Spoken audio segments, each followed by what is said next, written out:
Look who's back. He's former U.S. Treasury official Michael Faulkender. We love this guy, Michael. Okay, Michael, we want you to watch BlackRock's Larry Fink.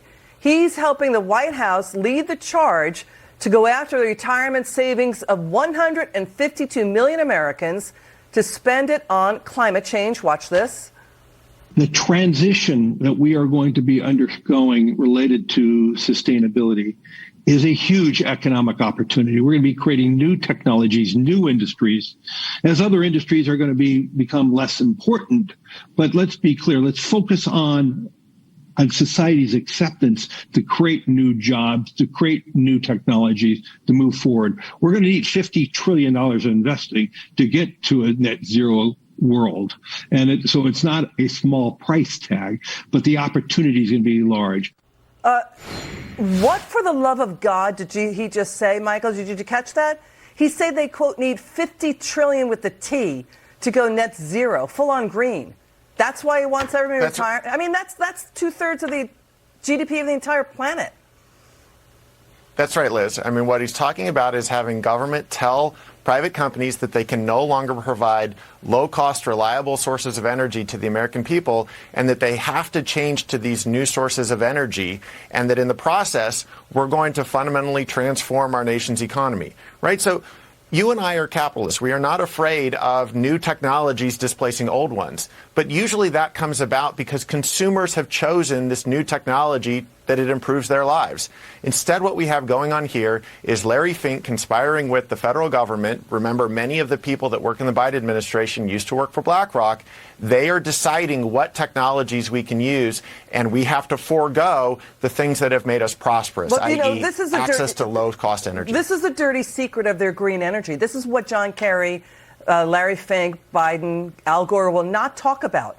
You need to strip mine the entire planet for all the metals you need for electric car batteries. They're already strip mining the entire nation of the Democratic Republic of Congo. We're talking football fields worth of, filled with people making $2 a day doing strip mining in toxic chemicals to pull out cobalt. The New York City Fire Department says nearly a dozen people died, Michael, and more than 250 were injured in New York City. Why? Because of fire sparked by lithium batteries used to power e-scooters and bikes. I mean, that's what they will not talk about.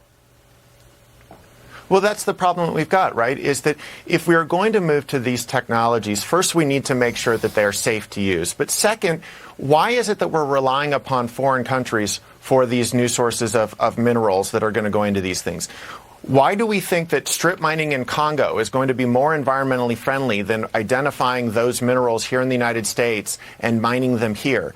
It's a bizarre approach that the Biden administration is taking, that they want to shift us towards technologies that make us more dependent upon foreign countries for those minerals rather than doing the mining and permitting reform that would actually enable us to safely and environmentally friendly provide for these new technologies. Harms the environment. On day one, the president went after U.S. oil and gas jobs, destroyed those jobs. And then you have, still inflation at a 40-year high, 5 times what it was under Trump.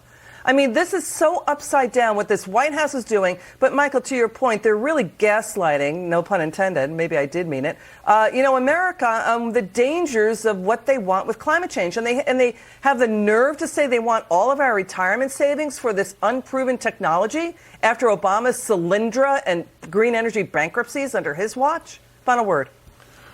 Well, that's the issue, is that you've got the White House and a number of regulatory agencies imposing this woke capitalism ESG approach towards investing, sacrificing long-term retirement security for America's population in order to fund this green initiatives. So we're putting national security at risk, we're putting energy security at risk, and we're putting retirement security at risk. Got it. Michael Faulkender, we'll have you back on. It's good to see you on this Monday night. Thanks for spending time with us.